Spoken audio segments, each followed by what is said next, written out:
Horror films are not usually taken seriously, but The Exorcist competed for 10 Oscars, including Best Picture. It won 2. The winner is William Peter Blatty for The Exorcist. For Best Original Screenplay and Best Sound, and became a cinema classic.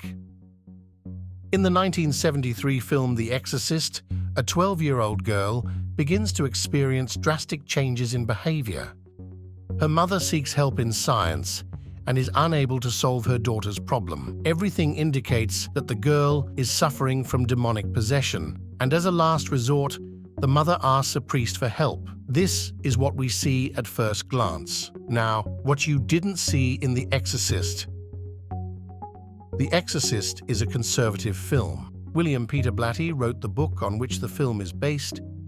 He suffered from his mother's death and wanted to find something that would strengthen his own faith. He said in interviews that the book The Exorcist is an argument in favor of God. This is William Friedkin, the director of the film. God is good in Arabic. God is great. Those are the first words of the film.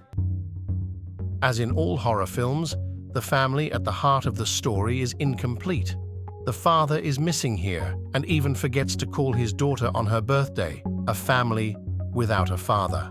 A girl entering puberty without a literal father figure and without a spiritual father figure because her mother doesn't believe in God. A mother who is an actress and has a very free lifestyle. What could go wrong? How to show a dialogue visually, this way. While the characters talk and exchange information, we see the dialogue process in action. One hits, the other receives and returns. This way, the conversation flows naturally. Even though the mother and daughter have a good relationship, there is no dialogue between the two. An imaginary friend is the one who is exchanging information with the girl. Communication here is spiritual. There is no father figure in the girl's life, but the house is full of guests. Without a father at home, children are more susceptible to predators. And without God, spiritual life is also susceptible to predators. As the girl's father was unable to sacrifice himself for the family, someone needs to play this role, and it certainly won't be a scientist. As much as doctors love their profession and care about their patients, there is a limit to what can be done. This is why science will never solve the problems of the soul. It's not something you can buy at the nearest pharmacy. Some problems require a sacrifice that few are willing to offer. But our society ignores this. We want progress, science, and a quick solution without mysteries and without doubts. We all want that. Even the church wants this. How did Shrink ever get to be a priest? It's the other way around. Society sent me through medical school. Oh. In the end, we need to go back to the good old tradition.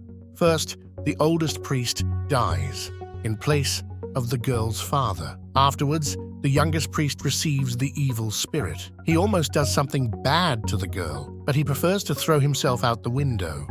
If the older priest made the sacrifice in place of the girl's father, what was the younger priest's role?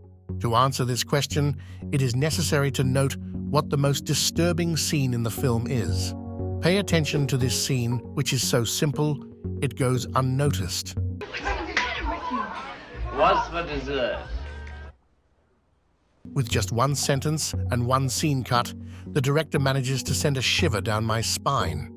The mother is an actress, and this is the director of the film she is in. He's at a party inside the house and asks, "The cut is not by chance." Abuse would explain the change in behavior, the aggressiveness, the swearing.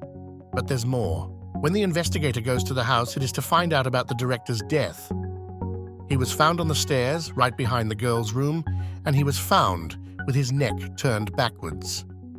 Everything indicates that the girl defended herself and pushed the man out the window. The priest, with the evil spirit in his body, would rather throw himself out of the window than do any harm to the girl. The older priest makes the sacrifice her father should have made. The younger priest makes the sacrifice that the director, boss and mother's guest, should have made.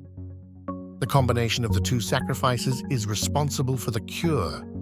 They prove that not all men are bad and that there is hope. So does that mean it's all psychological? For me, this is where The Exorcist stops being just a well-made film and becomes a masterpiece. The film within the film. Imagine that your purpose is to show people that evil exists, and that if evil exists, good exists. And to do that, you need to show how people are capable of doing evil. It's simple. You can point your finger at a person and simply say that they are bad, but that you are good. Now imagine that you are not a politician or an internet troll. Imagine that you are a real artist. In the film, The Passion of the Christ, the director, Mel Gibson, films his own hand striking the hammer because he knows that as an artist, it is not honest to point at others, but rather to recognize something evil in yourself before seeing the same thing in others. That's why, in The Exorcist, the director, William Friedkin, places the predator as the director of the film. And this can contribute to us as spectators thinking that the answer is that everything was psychological. There was no demon, okay? But why hasn't science found a cure? In the book, The Divine Comedy by Dante Alighieri, he sets himself on a journey to hell, where there are 9 levels, which are called circles. The deeper it is, the worse the sin, and the last level is reserved for traitors. An adult who approaches a child with the intention of taking advantage of their innocence is the greatest traitor of all, because the child naturally trusts. Is it all a story? Yes, it's all a story. And the director wants you to know that, look, this is a movie. It's a story. Her mother is an actress. The priest is an actor, just like the devil would do. Don't believe it. It's just a movie. By placing a film within a film, the director shows exactly how evil acts. And in this way, he ends up inverting the logic and preventing us from saying that it is just a film. The demon is a liar. He will like to confuse us. The film within the film ultimately wants to say, believe. Just like in this scene where it says on the poster, here is the real thing.